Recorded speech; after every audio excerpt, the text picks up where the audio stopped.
हाँ जी, नमस्कार, राधे राधे, जय श्री कृष्णा। कैसे हैं सब लोग? बढ़िया, मजे में, आनंद में। चलिए, ईश्वर आप सबको हमेशा आनंद में रखें, खूब मजे में रखें, खूब स्वाध्याय, खूब अध्ययन, खूब मेहनत करें और अपने कर्म पथ के ऊपर लगातार बढ़ते चलें और बढ़ते ही चलें। दोस्तों, हम बात कर रहे थे और अशोक में आज जो हम चर्चा करने वाले हैं वो चर्चा करने वाले कलिंग युद्ध की। किसकी? कलिंग युद्ध की। ठीक है ना? देखिएगा,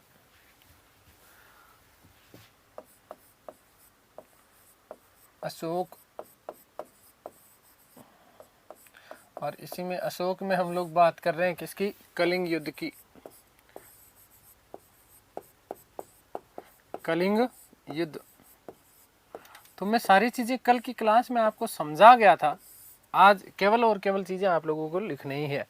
ठीक है, ध्यान रखना, मैंने आपको कहा कि राजाभिषेक के विधिवत रूप से राजाभिषेक, ठीक है ना, विधिवत रूप से राज्याभिषेक के 8वें वर्ष अर्थात 261 ईसा पूर्व में लड़ा गया कौन सा युद्ध? कलिंग का युद्ध। और इस कलिंग युद्ध का उल्लेख अशोक स्वयं अपने 13वें शिलालेख में करता है। कलिंग युद्ध में हुए भयंकर नरसंहार के बारे में वो बात करता है और उस नरसंहार के बाद में हुए महाभयंकर पश्चाताप के ऊपर भी वो वर्णन करता है कि इस प्रकार का भयावह युद्ध मैंने जिंदगी में लड़ा और आज के बाद मैं शपथ लेता हूं कि मैं कभी भी इस प्रकार का आगे चल करके कोई युद्ध नहीं लड़ूंगा। उसके पीछे कोई कारण भी था, अभी हम कारणों की भी बात करेंगे।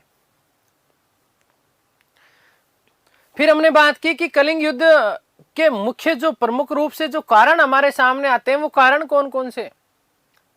पहला कारण आपका कलिंग की स्वतंत्रता। मैंने आपको बताया कि कलिंग ये यहां पर वर्तमान उड़ीसा वाला क्षेत्र और पाटलिपुत्र ये वाला भाग, तो जस्ट यहां पर जो क्षेत्र था उसके ऊपर अधिकार नहीं था, तो लोग ताने भी देते थे कि यार तो तुम क्या मौर्य हो भाई, इधर तो तुम्हारा जो है पूरा का पूरा साम्राज्य विस्तार हो रखा है, यहाँ काबुल कंधार तक सीमाएं हैं, चंद्रगुप्त मौर्य के समय लग गई थी, आप लोगों को पता होना चाहिए है। ये पूरा का पूरा क्षेत्र, इधर यदि दक्षिण में हम बात करें तो श्रवण बेलगोला, इधर ऊपर नेपाल तक का क्षेत्र था है? पंजाब वाला क्षेत्र, यहाँ इसकी भी जो है इसने विजय प्राप्त कर ली। जम्मू कश्मीर कलन की राजतरंगिणी के अनुसार अशोक ने झेलम नदी के किनारे श्रीनगर नामक नगर की स्थापना की। तो जम्मू कश्मीर तक जद में था और ये छोटा सा ऐसा राज्य, इसमें ऐसा क्या है जो आप इसको जीत नहीं सकते? तो कलिंग की स्वतंत्रता कहीं ना कहीं अशोक को अखर रही थी।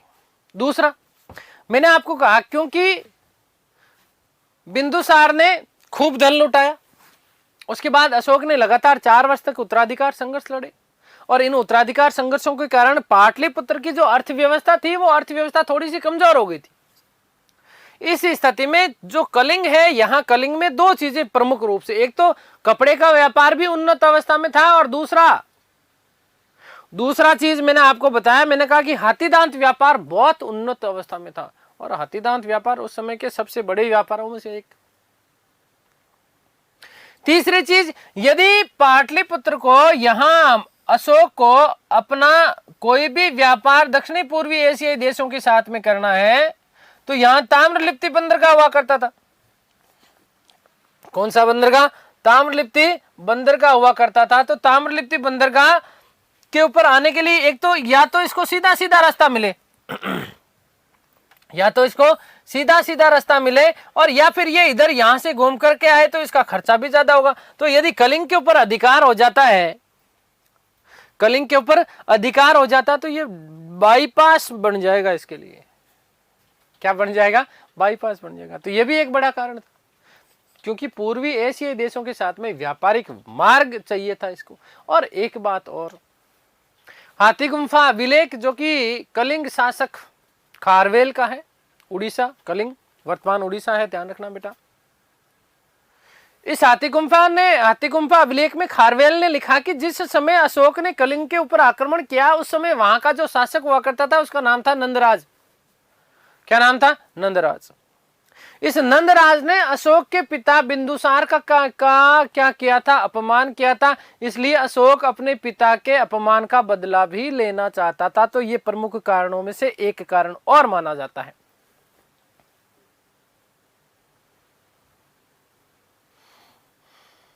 तो ये सारे के सारे कारण ये सारे के सारे कारण अशोक ने अपनी संपूर्ण सेना उठाई और सेना उठाने के बाद में 261 ईसा पूर्व में कलिंग के ऊपर बहुत बुरी तरीके से आक्रमण करता है। जो कोई भी सामने आता है उन समस्त लोगों को मौत के घाट उतारता हुआ जाता है कलिंग में। कहां पर? कलिंग में। बड़ी खतरनाक बात है, बड़ी भयावह स्थितियां, दयनीय स्थितियां। इतनी बड़ी विशाल सेना लेकर के कूच करता है किसके ऊपर?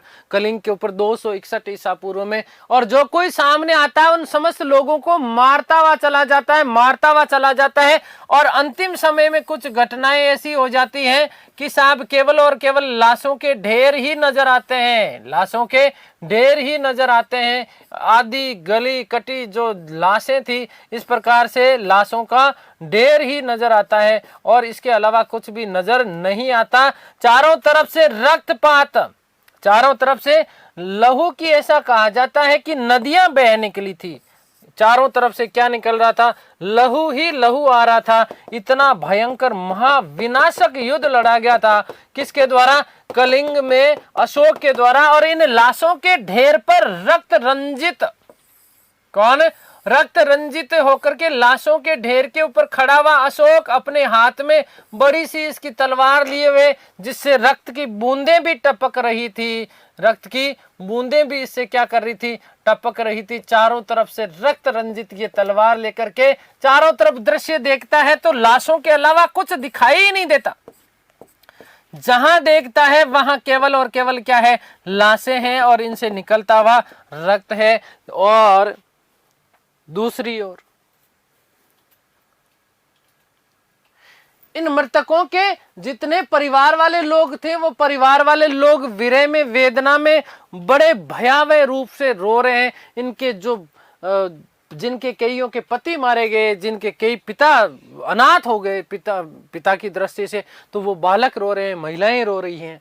और चारों तरफ लाशों के ढेर के ऊपर खड़ा हुआ अशोक अपने विजय का उल्लास मना रहा है।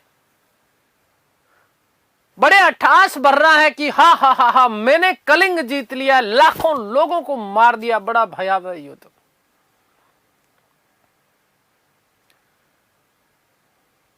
बड़ा भयावह युद्ध।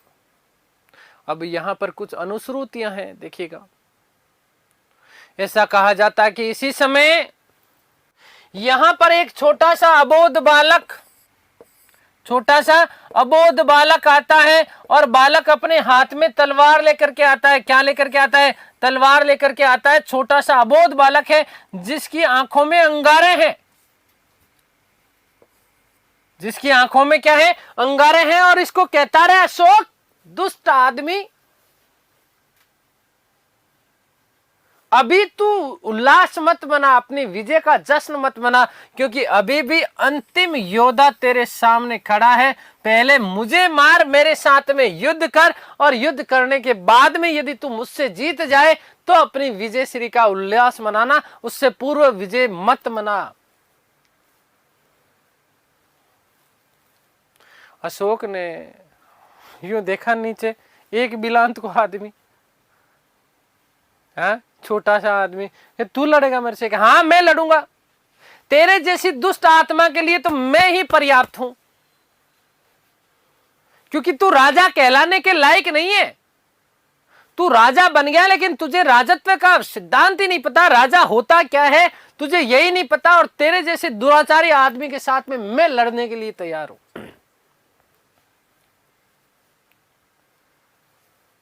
क्योंकि तूने जो कृत्य किया है, तूने जो कुकृत्य किया है, वो कुकृत्य क्षमा के योग्य नहीं है।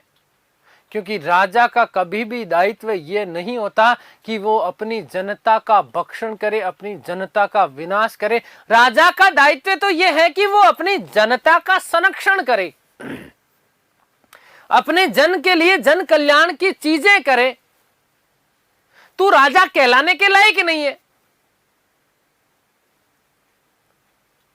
अशोक को अपनी गलती का आभास हुआ, अनायास ही ऐसा कहा जाता है कि अशोक की आंखों से अश्रु धारा निकलने पड़ती है और साथ ही साथ इसके हाथ में ली हुई तलवार नीचे गिर जाती है। हाथ में ली हुई तलवार यहाँ पर नीचे गिर जाती है। अपने आप ही आंखों से आंसू निकलते हैं। चारों तरफ उसने जब दृश्य देखा कि चारों तरफ छोटे अबोध बालक हैं, रुंदन कर रहे हैं, महिलाएं रो रही हैं, गला फाड़ फाड़ के, छाती पीट पीट करके रो रही हैं और बद्दुआएं दे रही चारों तरफ से अशोक को, तूने हे अशोक ये क्या किया।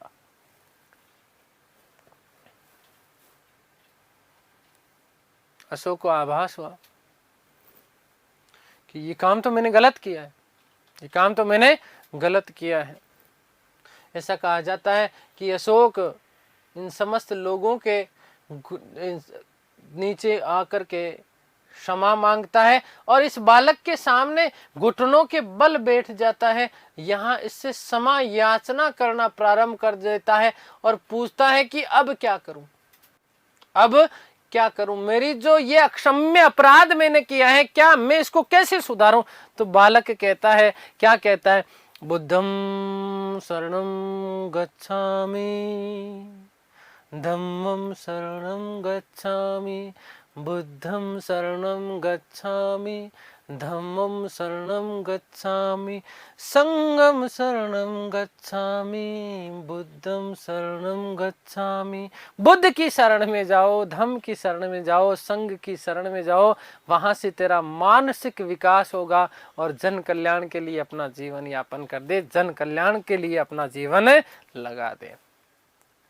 तो एक छोटे से बालक से प्रेरित हो जाता है कौन, अशोक, और अपने जीवन का अंतिम युद्ध था। इसके बाद में इसने कभी भी कोई भी युद्ध ही नहीं लड़ा। कलिंग युद्ध के बाद में अशोक ने रणघोष के स्थान पर धम्मघोष को अपनाया। किसको अपनाया? धम्मघोष को अपनाया और अपना संपूर्ण जीवन उसने जन कल्याण में लगा दिया।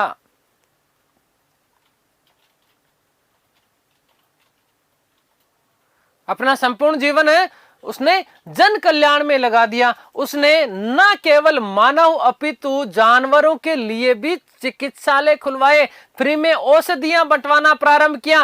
रोड के, सड़क के चारों तरफ उसने छायादार वृक्ष लगवाए ताकि किसी भी व्यक्ति को, किसी भी पशु को जो है धूप में जलना नहीं पड़े। छाया में उसको यदि विश्राम करना हो तो वो छाया में विश्राम कर सकता हो। उसने और क्या किया, हर 2 से 3 मील के बाद में उसने कुएं बनवाए। क्या बनवाए? कुएं बनवाए, जहां यदि कोई व्यक्ति प्यासा हो तो वहां पर प्यासा नहीं रहे। उसने अपने कुछ जो अधिकारी थे, जैसे प्रतिवेदक, जिनका उल्लेख हमें शिलालेख संख्या 6 में मिलता है, प्रतिवेदकों को आदेश देकर के कहता है कि यदि मैं किसी भी कृत्य में लीन हूं, चाहे मैं राजप्रसाद में भोजन कर रहा हूं, मैं नहा रहा हूं, चाहे रनिवास में रानियों के साथ में भोग में लगा हुआ हूं, तब भी यदि कोई किसी भी जनता को किसी भी प्रकार का कोई भी दुख है, दर्द है और वो यदि आई हुई है तो उसकी सूचना तुरंत प्रभाव से मुझे दी जानी चाहिए, क्योंकि उन्होंने अपना पूरा का पूरा जो जीवन था वो जन कल्याण में ही समर्पित कर दिया। जनता के नैतिक उत्थान के लिए उसने अनेक कार्य किए और यही व्यक्ति आगे चल करके अशोक महान नाम से भी क्या हो गया, विख्यात हो गया। जिसे हमने बात क्या कही थी, हमने बात कहा था, इसको क्या कहा, चंडाशोक, इसी को हमने क्या कहा, कामाशोक। और कलिंग युद्ध के बाद में यही व्यक्ति धम्माशोक या धर्माशोक के नाम से विख्यात हुआ। क्यों हुआ, किस कारण हुआ, ये बात मैंने आपको बता दी।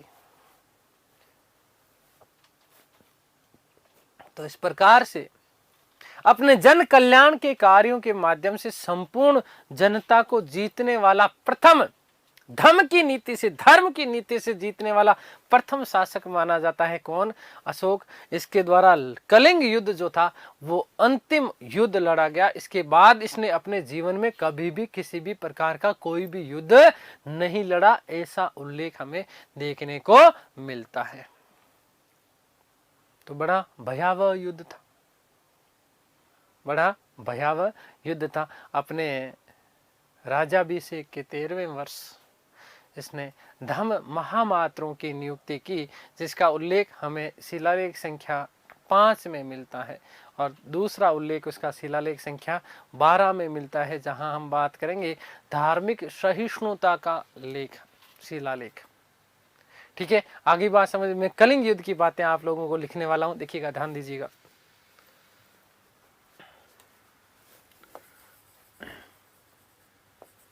अशोक ने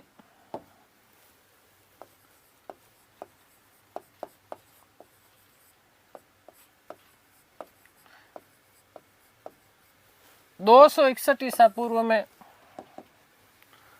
261 ईसा पूर्व में विधिवत राज्याभिषेक के 8वें वर्ष, विधिवत राज्याभिषेक के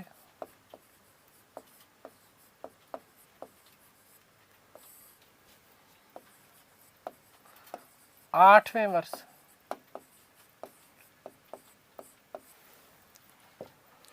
कलिंग युद्ध लड़ा।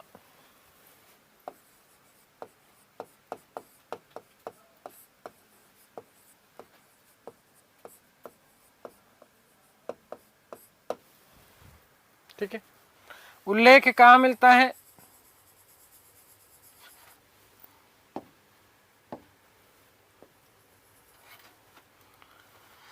तो देखिएगा कि उल्लेख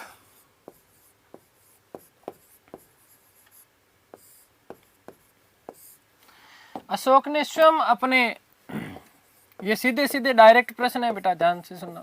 अशोक ने स्वयं अपने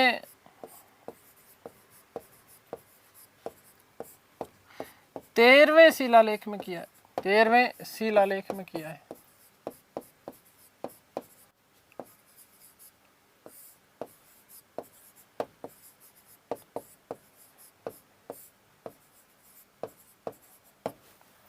ठीक है, अगली बात,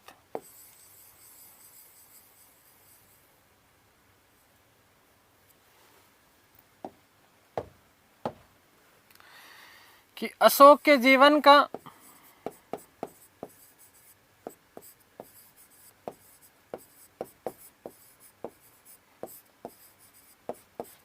अंतिम युद्ध माना जाता है।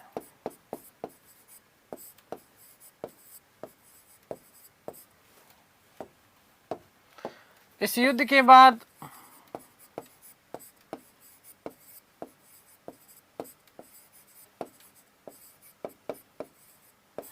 उसने रणघोष के स्थान पर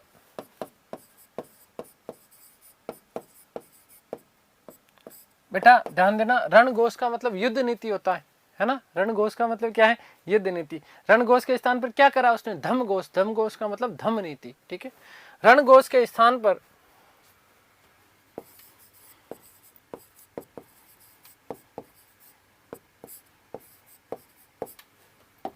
धम्मघोष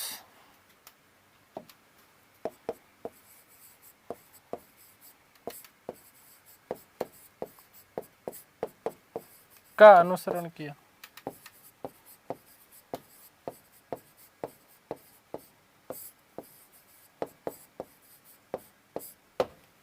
ठीक है, अगली बात, कलिंग युद्ध के कारण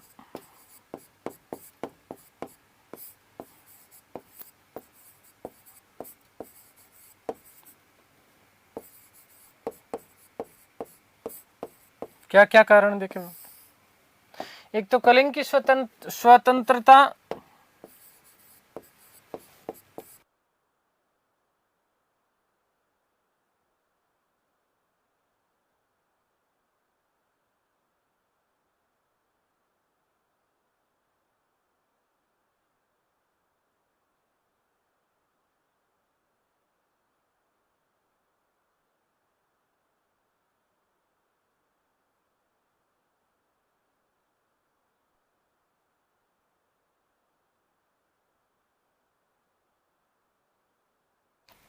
देखिएगा।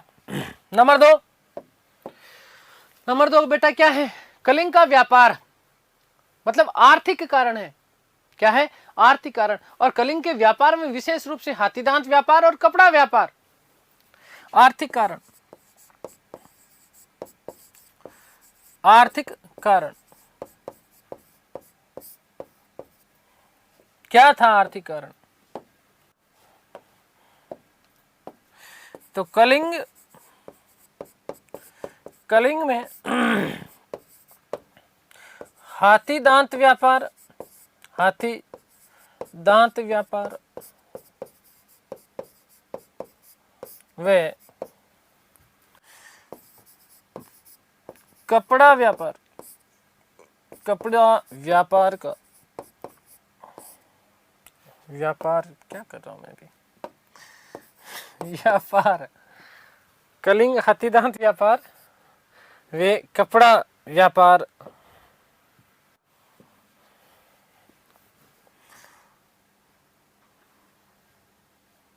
में आत्मनिर्भर था। यह व्यापारिक दृष्टिकोण से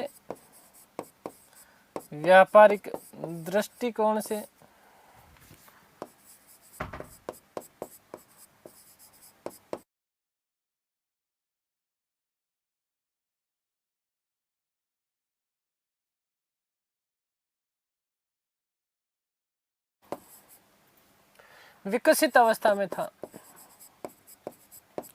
विकसित अवस्था में था।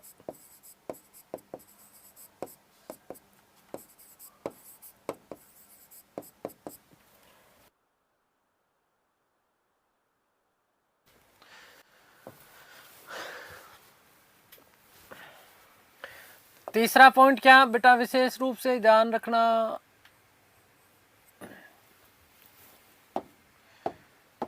कि कलिंग पर अधिकार कर लेने से, कलिंग पर अधिकार कर लेने से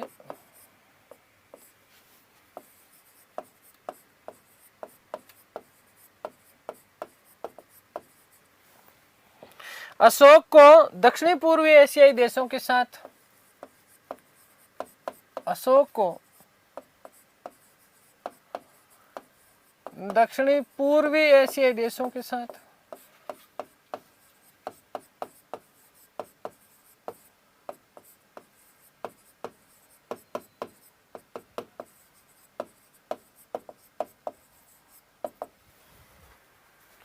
सीधे व्यापारिक मार्ग मिल रहा था, सीधे व्यापारिक मार्ग पर अधिकार हो रहा था।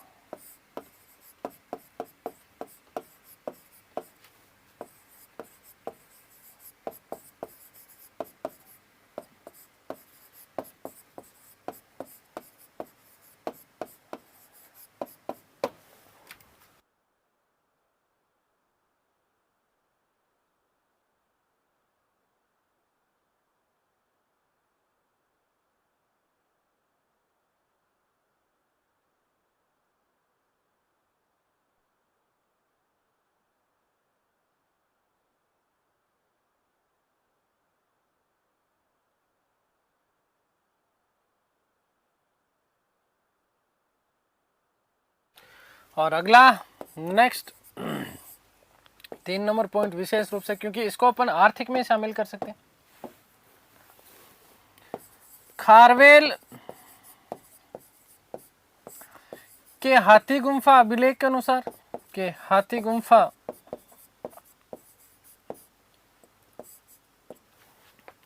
अभिलेख के अनुसार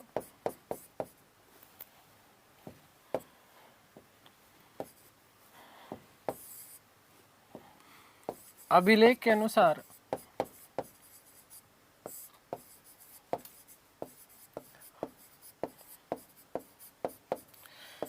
कलिंग शासक नंदराज ने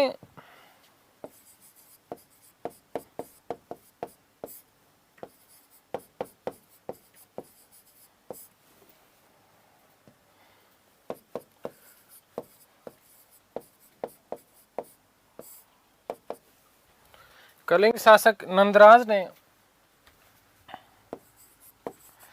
अशोक के पिता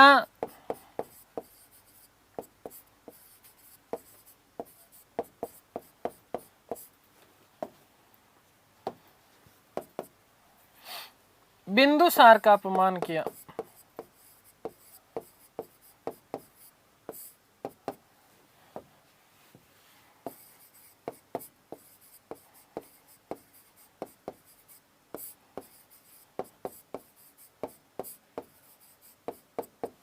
अथवा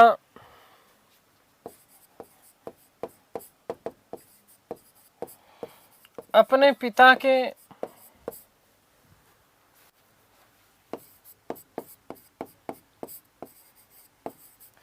अपमान का बदला लेना चाहता था।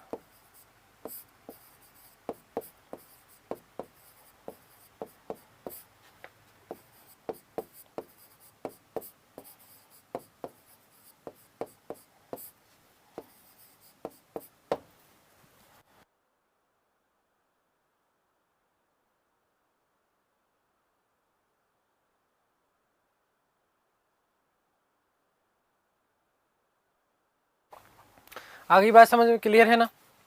अपने पिता के अपमान का वो क्या लेना चाह रहा था, बदला लेना चाह रहा था, इसीलिए उसने कलिंग के ऊपर क्या कर दिया, आक्रमण कर दिया गया। अब वो बात लिखने की नहीं है, ठीक है, मैंने आपको समझा दिया कि भाई लगभग 1.5 से 2 लाख लोग इसमें मारे गए थे, ठीक है, इतने इसमें हताहत हुए थे, ठीक है। मोस्ट इंपॉर्टेंट प्रश्न अब क्या बनता है कि कलिंग युद्ध के बाद में अशोक ने वहां पर 2 प्रशासनिक केंद्र स्थापित किए।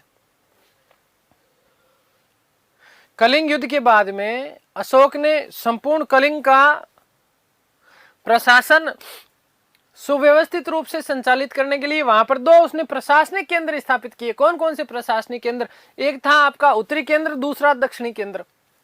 उत्तरी केंद्र बोले तो धौली और दक्षिणी केंद्र बोले तो जोगढ़। धौली को हम क्या बोलते हैं बेटा? तौसली।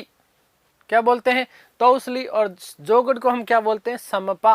क्या बोलते हैं? समपा। और संपूर्ण कलिंग की राजधानी बना दिया गया तौसली को। और यहां पर इस संपूर्ण कलिंग के प्रशासन का जो भार था वो तौसली के राजकुमार को दे दिया गया। किसको दे दिया गया? तौसली के राजकुमार को सौंप दिया गया। ठीक है, आगे बात समझ में क्लियर है? तो ध्यान दीजिएगा कि कलिंग युद्ध के बाद इंपॉर्टेंट तथ्य है ये, इसको इंपॉर्टेंट कर लेना, इंपॉर्टेंट। कलिंग युद्ध के बाद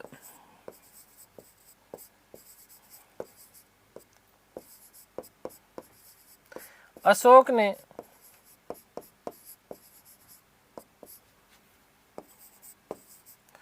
दो प्रशासनिक केंद्र स्थापित किए।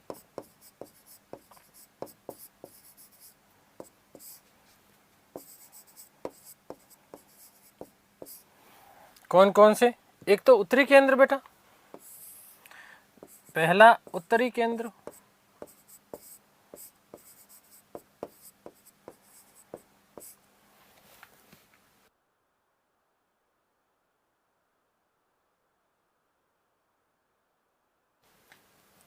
जिसको हम क्या बोलते हैं? धौली।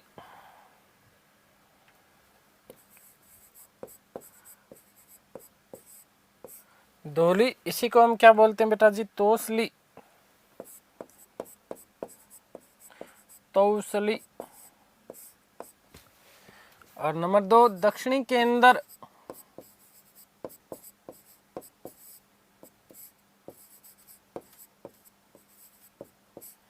जिसे हम क्या बोलते हैं? जोगढ़। जोगढ़। और इसी को हम क्या बोलते हैं? समपा। क्या बोलते हैं? समपा। याद रखना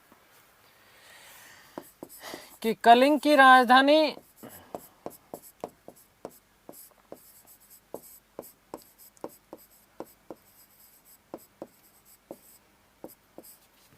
तौसली को बनाया गया।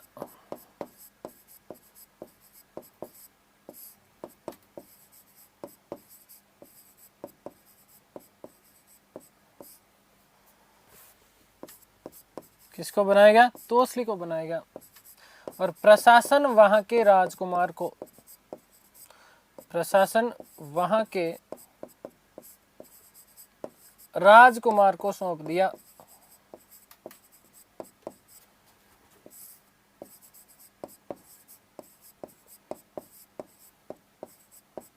ठीक है। तो इसका मतलब अब अशोक के शासनकाल में प्रांतों की संख्या बढ़कर के कितनी हो जाएगी, 5 हो जाएगी।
ठीक है। अब हम थोड़ी सी बात, कुछ अन्य महत्वपूर्ण तथ्यों की बात कर रहे हैं हम लोग। अन्य महत्वपूर्ण तथ्य,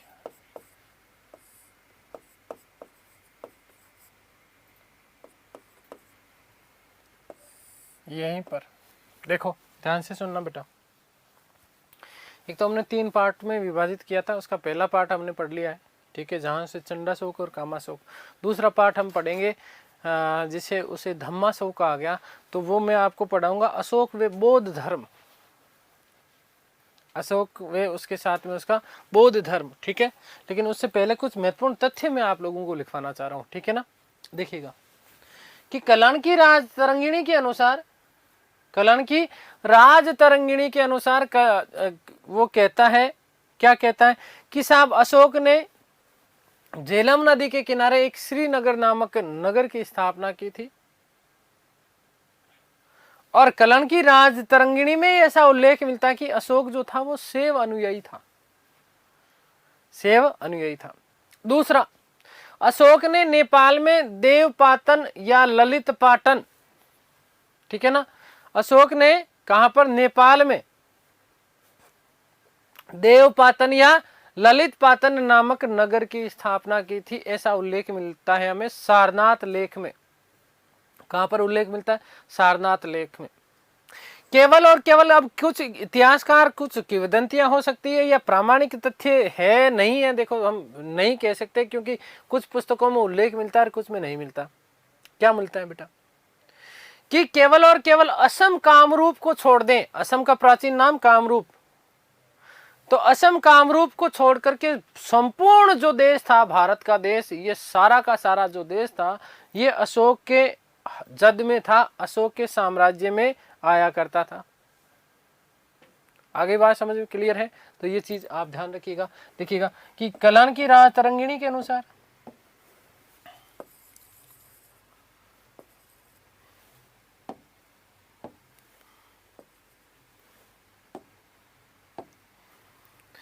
कल्याण की राज तरंगिणी के अनुसार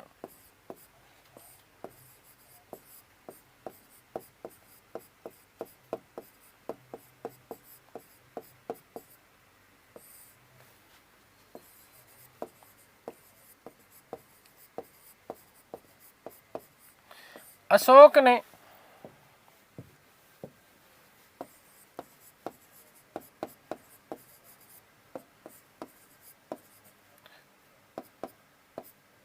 झेलम नदी के किनारे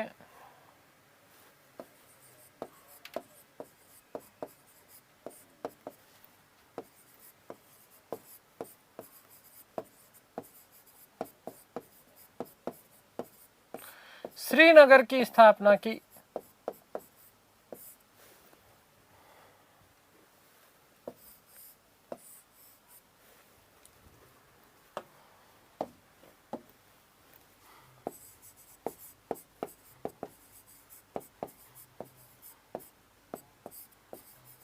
दूसरी बात कि राज या कल्याण के अनुसार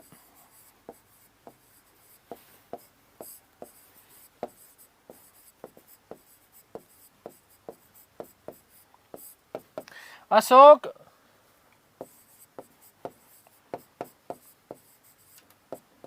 शैव अनुयायी था।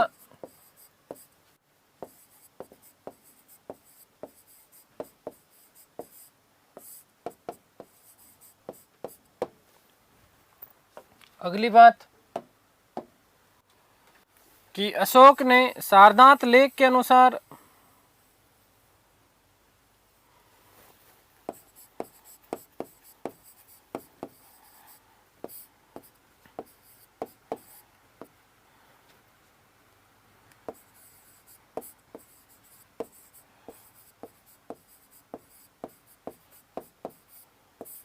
अशोक ने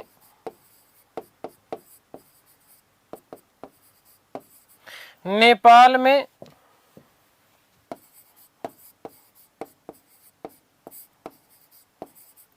ललित पाटन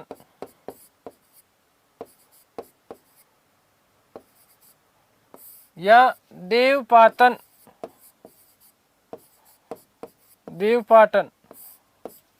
नामक नगर की स्थापना की।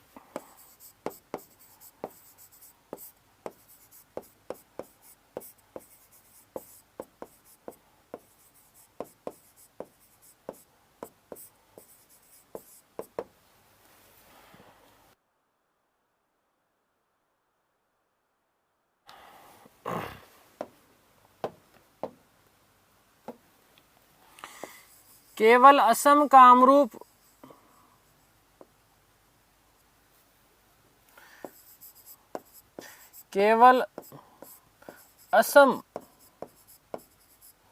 असम का प्राचीन नाम पूछ रहे तो याद रखना कामरूप।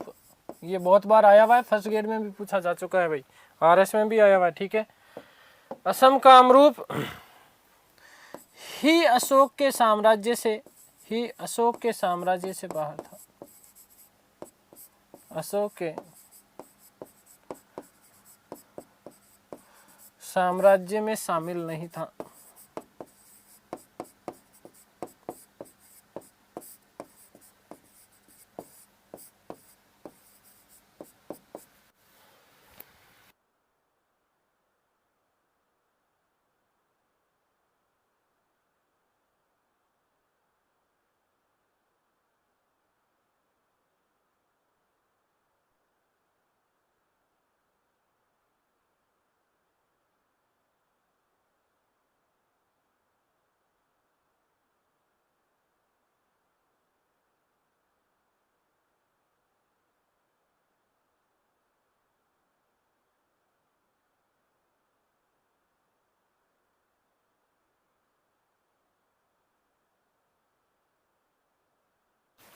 ठीक है, बात हो गई क्लियर।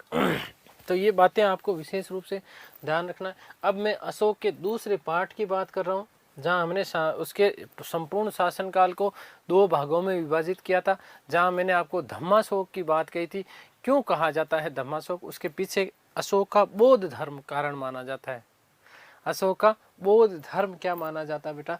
कारण माना जाता है, जो कि उसके राज्याभिषेक के 13वें वर्ष से लेकर के 27वें वर्ष तक चलता है। विशेष रूप से 27वें से लेकर के 41वें तक का जो शासनकाल है उसके बारे में, 28वें से लेकर के 41वें तक का, उसके बारे में हमें कोई विशेष जानकारियां नहीं मिलती है। अशोक की मृत्यु किन परिस्थितियों में हुई, क्या हुआ, कोई भी जानकारी नहीं मिलती। हाँ, इतना उल्लेख जरूर मिलता है कि अशोक ने अपना अंतिम समय जो था वो ज्यादातर उसने बोधि वृक्ष के नीचे बिताना प्रारंभ कर दिया था। बोधि वृक्ष को छोड़ करके कहीं पर भी नहीं जाता था। और इसीलिए अशोक की एक पत्नी जिसका नाम तीसा राखा या तिस्य रक्षिता भी मिलता है, उस तीसा राखा या तिस्य रक्षिता ने ईर्ष्यावश उस बोधि वृक्ष को जड़ से कटवा दिया था, उखड़वा दिया, उसको कटवा दिया था। उसको जड़ से तो नहीं, मतलब कटवा दिया था। किसको? बोधि वृक्ष को। तो बोधि वृक्ष को कटवाने का पहला ईर्ष्या के कारण जो पहला हमें उदाहरण मिलता है वो उदाहरण मिलता है अशोक की पत्नी तीसा राखा या तिस्य रक्षिता। दूसरा उल्लेख फिर हम बात करेंगे पुष्यगुप्त शुंग ईसा पूर्व की 2री शताब्दी में कर रहा है। जितनी बार कटाया जाता था उतनी बार पुनः फूट जाता था, पुनः लग जाता था बोधि वृक्ष। भगवान बुद्ध की तपोभूमि थी, तो ऐसे ही कोई समाप्त थोड़ी होने वाला था। ठीक है, उसके बाद हम बात करते हैं तो ईसा की 6वीं शताब्दी, जहां गौड़ वंश का शासक जिसका नाम मिलता है शशांक, उसने कटवाया, फिर लग गया। लेकिन ऐसा कहा जाता है कि 19वीं शताब्दी में एक भयंकर स्ट्रॉम तूफान आया और इस तूफान से ये बोधि वृक्ष पूर्णतः समाप्त हो जाता है। परंतु एक बार पुनः इसको श्रीलंका से बोधि वृक्ष की एक टहनी मंगवाते हैं एलेक्जेंडर कनिंगम, जिसे भारतीय पुरातत्व का जनक कहा जाता है, और उन्हें पुनः उस टहनी को स्थापित एलेक्जेंडर कनिंगम के द्वारा कराया जाता है।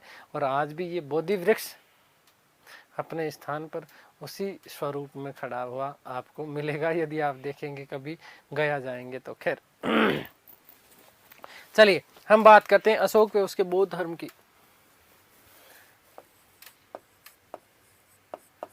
अशोक व बौद्ध धर्म, बौद्ध धर्म हम यहाँ पर बात करेंगे बेटा क्या, धम्माशोक। किसकी बात करेंगे, धम्माशोक।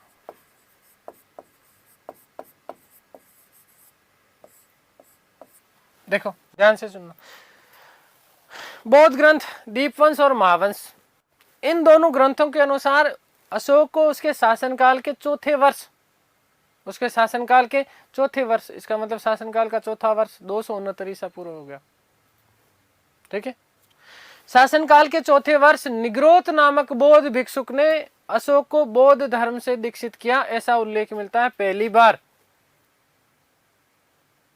दीपवंश और महावंश, ध्यान से सुनना, क्या, दीपवंश और महावंश के अनुसार शासन के चौथे वर्ष निग्रोध नामक बालक ने, किसने, निग्रोध नामक बालक ने बौद्ध धर्म से दीक्षित किया था। किसको, अशोक को। किसको, अशोक को। कई इतिहासकार ऐसा मानते हैं कि साहब ये जो निग्रोध था वो वस्तुतः अशोक के बड़े भाई सुसीम का पुत्र हुआ करता था, अशोक के बड़े भाई सुसीम का पुत्र हुआ करता था। फिर जो दूसरा उल्लेख मिलता है वो मिलता है बौद्ध ग्रंथ दिव्यावदान, ठीक है ना, किसका, दिव्यावदान। और दिव्यावदान के अनुसार अशोक को एक उपगुप्त नामक बौद्ध भिक्षुक ने बौद्ध धर्म से दीक्षित किया था। उपगुप्त नामक बौद्ध भिक्षुक ने बौद्ध धर्म से क्या किया था, दीक्षित किया था। तीसरा विवरण क्या, ध्यान से सुनना, तीसरा विवरण ये मिलता है कि अशोक के राज्याभिषेक के बाद में लगभग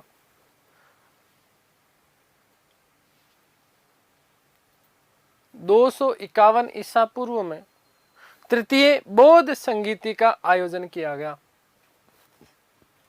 कब, अब ज्यादातर 251 ही मिलता है, हालांकि 2-3 तिथियां मिलती है इसकी, लेकिन ध्यान रखना कि तृतीय बौद्ध संगीति का आयोजन किया गया था। और इसी बौद्ध संगीति के आयोजन की अध्यक्षता की गई थी मोगलीपुत्र तिस के द्वारा, आपको याद होना चाहिए। तृतीय बौद्ध संगीति में अभिधम पिटक की रचना भी की गई थी, जो कि बौद्ध धर्म की दार्शनिक व्याख्या के लिए था। तो तृतीय बौद्ध संगीति से पूर्व वह मोगलीपुत्र तिस के प्रभाव में आया था, और मोगलीपुत्र के तिस के प्रभाव में आकर के वो पूर्णतः बौद्ध हो गया। और इसी मोगलीपुत्र की तिस की अध्यक्षता में उसने तृतीय बौद्ध संगीति का क्या करवाया था, आयोजन करवाया था। तो ये 3 चीजें, 3 तथ्य आपके विशेष रूप से ध्यान रखना। उसके बाद में हम बात करेंगे, अशोक ने अपने राज्याभिषेक के 10वें वर्ष बोध गया की यात्रा की थी।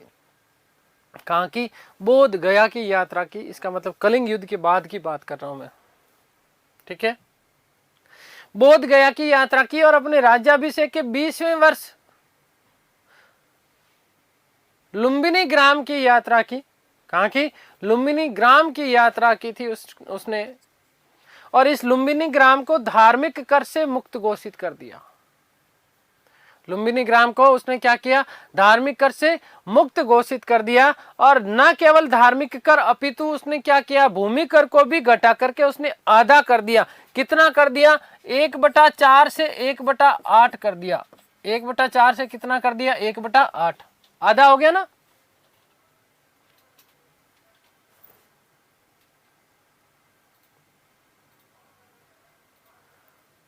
हो गया आधा। तो आप लोगों को दिमाग में आ रहा होगा गुरुजी ऐसे कैसे आधा हुआ, 1/4 से तो ज्यादा होता है 1/8। नहीं बेटा, जैसे जैसे आगे चलेंगे वैसे वैसे कम होता जाता। ये मैं 1/12 कर दूं, 1/8 का मतलब क्या है, लगभग लगभग 12% हो गया। लगभग लगभग कितने, 12% हो गया ना, 12.5% मान लो। ठीक है, तो इस तरीके से ये 1/4 का मतलब क्या है, 25%। कितना है, 25%। ये 12.5%, और ये फिर 6.5% ही होगा, 6.5%।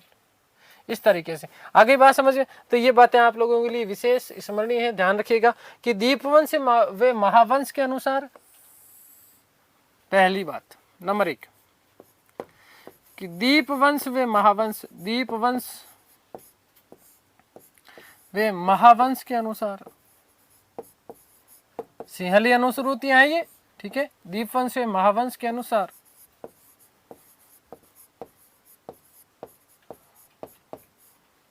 अशोक को उसके राज्याभिषेक के चौथे वर्ष, अशोक को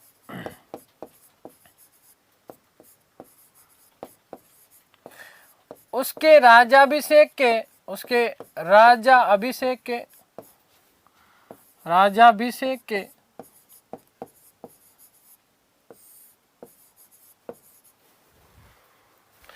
चौथे वर्ष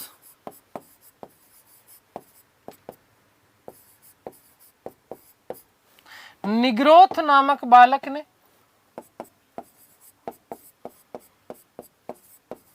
निग्रोथ नामक बालक ने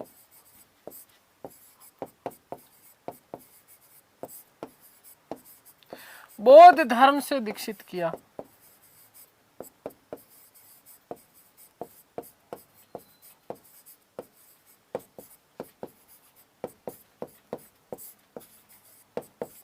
कई इतिहासकार ऐसा मानते हैं कि ये निग्रोथ जो था वो सुसीम का पुत्र माना जाता है, सुसीम का पुत्र माना जाता है।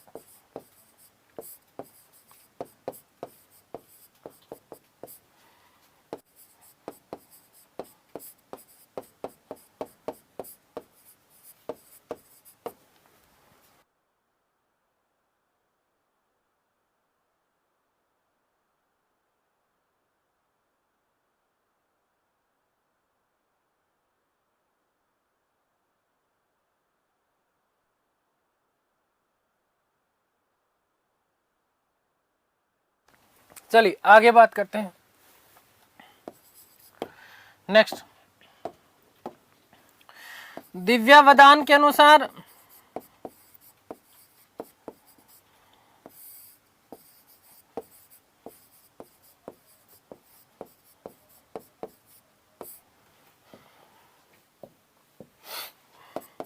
उपगुप्त नामक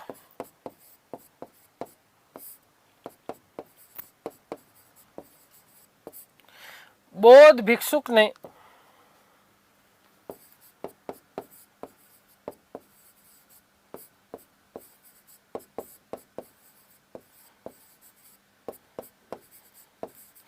अशोक को बौद्ध धर्म से दीक्षित किया।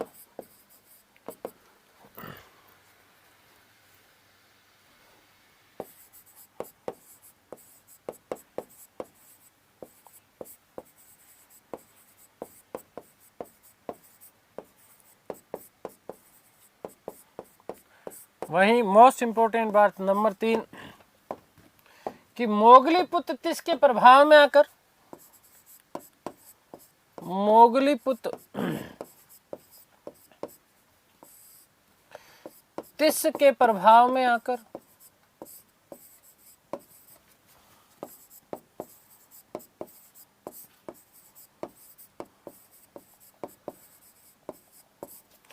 वह पूर्णतः बौद्ध हो गया।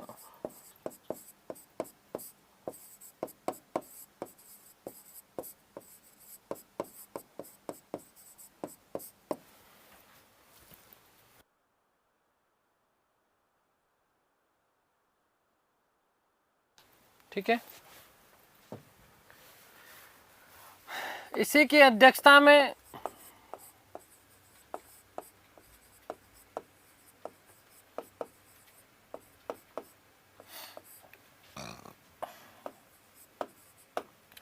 तृतीय बौद्ध संगीति का आयोजन।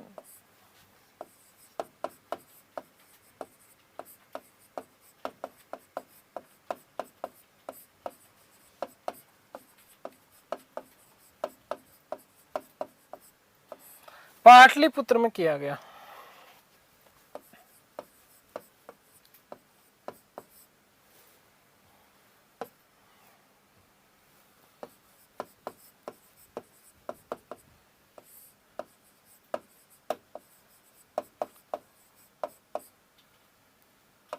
ठीक है, आगे बात समझ देखिएगा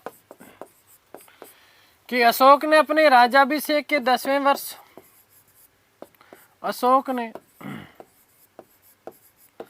अपने राज्याभिषेक के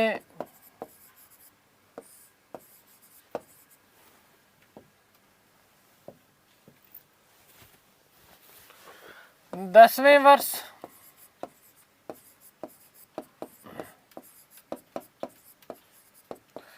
बोध गया की यात्रा की।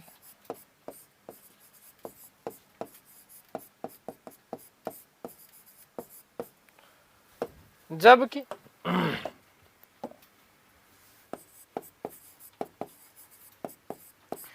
20वें वर्ष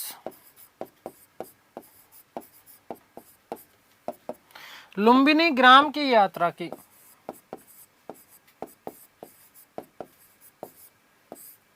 जहां भगवान बुद्ध का जन्म हुआ था, बोध गया वो स्थान है जहां भगवान बुद्ध को ज्ञान की प्राप्ति हुई।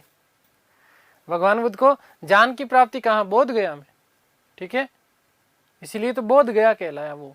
ठीक है, जिस वृक्ष के नीचे उनको ज्ञान की प्राप्ति हुई वो बोधि वृक्ष कहलाया। हम लोग बात कर चुके। ठीक है, तो याद रखिएगा 20वें वर्ष कहाँ? लुम्बिनी ग्राम की यात्रा की। लुम्बिनी ग्राम की यात्रा की।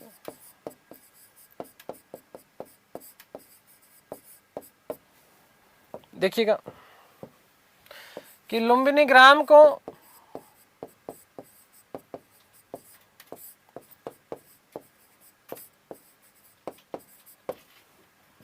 धार्मिक कर से मुक्त घोषित किया। धार्मिक कर से मुक्त घोषित किया।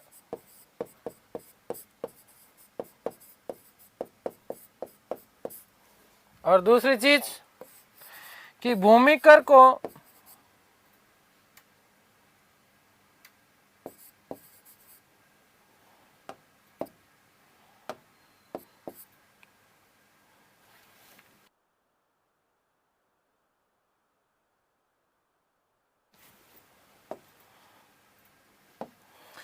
भूमि कर को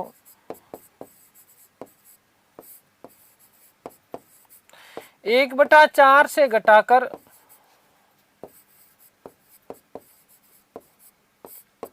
1/8 कर दिया। 1/8 कर दिया।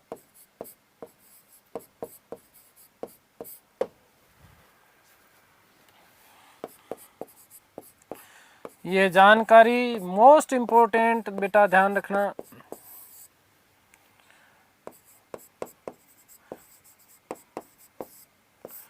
रुमिनदेई अभिलेख में मिलती है।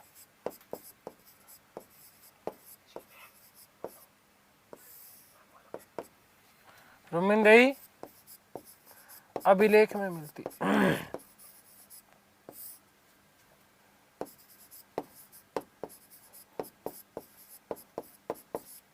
ध्यान दीजिएगा बेटा, क्या ध्यान देना? संपूर्ण मौर्य काल में एकमात्र ऐसा अभिलेख है जो हमें मौर्यकालीन अर्थव्यवस्था के बारे में जानकारी देता है। किसके बारे में?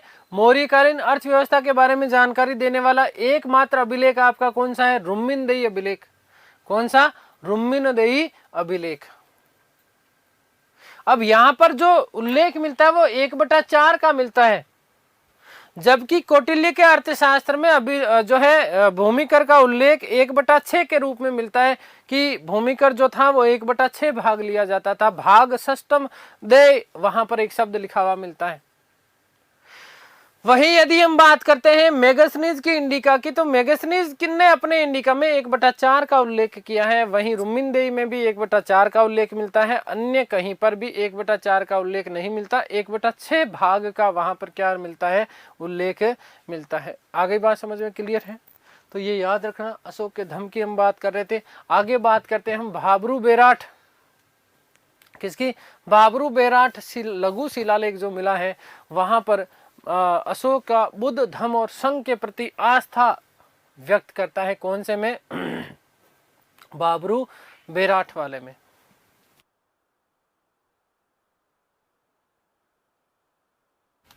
देखिएगा, फिर से मोस्ट इंपोर्टेंट प्रश्न बनता है आपका, भाबरू बेराट, भाबरू बेराट लघु शिलालेख में, लघु शिलालेख में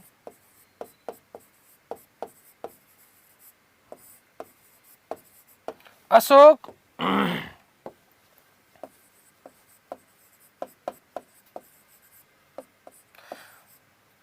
बुद्ध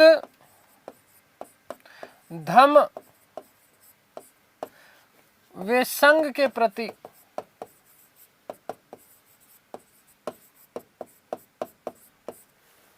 आस्था व्यक्त करता है।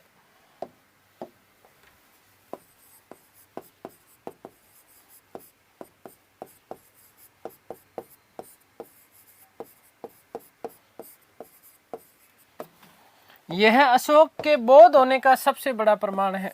यह अशोक के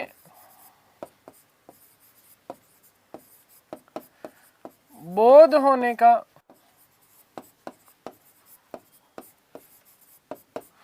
सबसे बड़ा प्रमाण माना जाता है, सबसे बड़ा प्रमाण माना जाता है।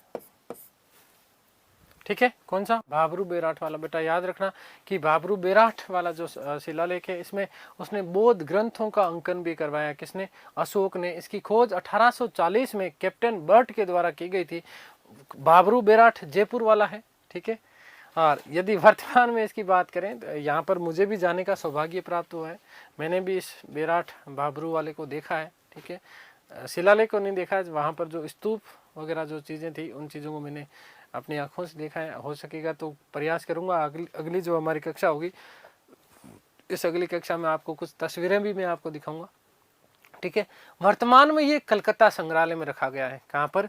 कलकत्ता संग्रहालय में रखा हुआ है। ठीक है, तो याद रखिएगा कि इस लघु शिलालेख में लघु शिलालेख में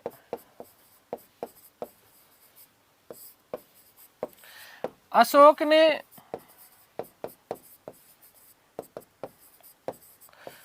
बौद्ध ग्रंथों का अंकन किया, करवाया। बौद्ध ग्रंथों का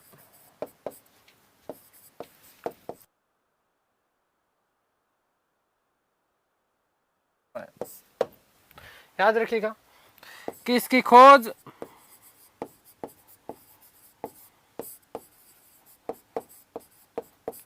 1840 ईस्वी में कैप्टन बर्ट के द्वारा करवाई गई। कैप्टन बर्ट के द्वारा की गई। कैप्टन बर्ट के द्वारा की गई।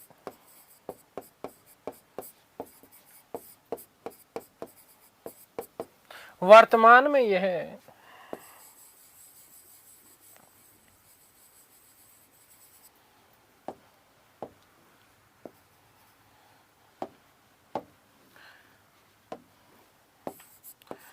वर्तमान में यह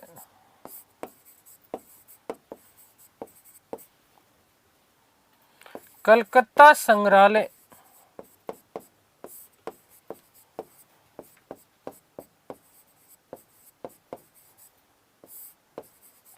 में रखा हुआ है।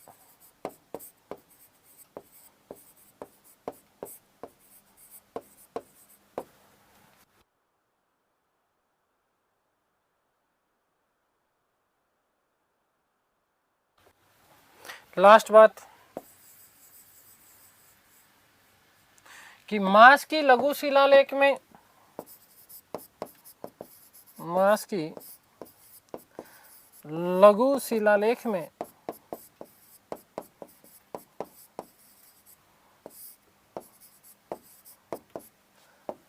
अशोक ने स्वयं को बुद्ध शाक्य कहा है। अशोक ने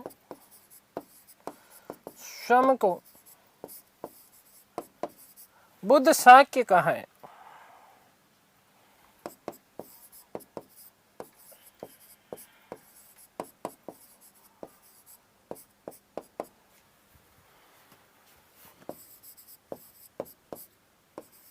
ठीक है भाई, तो उम्मीद करता हूँ सारी चीज़ें आप लोगों को समझ में आई होगी। ईश्वर से प्रार्थना करता हूँ कि आप सब स्वस्थ रहें, मस्त रहें, तंदुरुस्त रहें, आह्लादित और प्रसन्नचित रहें। इस सृष्टि की संपूर्ण खुशियाँ आपको और आपके परिवार को मिले। मिलते हैं हमारी अगली कक्षा में, जहाँ हम बात करेंगे थोड़ी सी अशोक के धम्म की। तब तक के लिए सभी को धन्यवाद, नमस्कार, थैंक यू सो मच।